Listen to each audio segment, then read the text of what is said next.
January 15, 1919.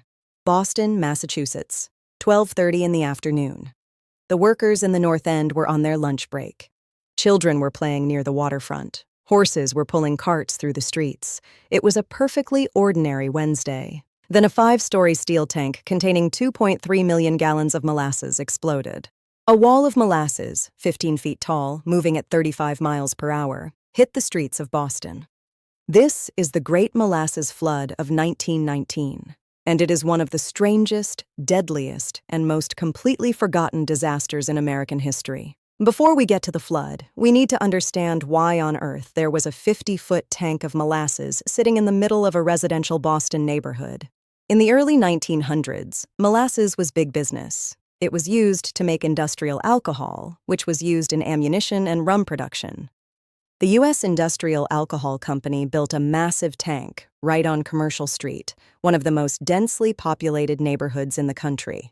The tank was enormous, 50 feet tall, 90 feet wide. When full, it held 2.3 million gallons of thick, dark molasses. There was, however, a problem that the company was very much aware of and very much ignoring. The tank was leaking. When it was first built in 1915, locals noticed it was leaking immediately. Children would come and collect it with buckets to bring home. The company's response? They painted the tank brown so the leaks were harder to see. No engineering review. Just paint it darker. Engineers found the tank had steel half the thickness it should have been. It was, in the words of one engineer, a disaster waiting for a warm day. On January 13th, a fresh shipment arrived from Cuba.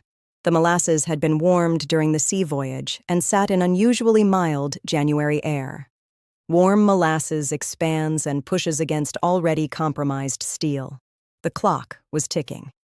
At 12:30 p.m. on January 15th, the rivets started popping. Then the tank split apart. 2.3 million gallons of molasses hit the street at once. The wave was 15 feet high. At its peak, it moved at 35 miles per hour, faster than most people can run, enough force to lift a train off its tracks. The tank exploded outward. Chunks of metal tore through buildings and killed a horse instantly. It covered 2 city blocks in seconds. The molasses hit buildings and caved in ground floors. It swallowed horses whole. It flooded the entire waterfront to a depth of several feet. It trapped workers in the basement of a nearby fire station.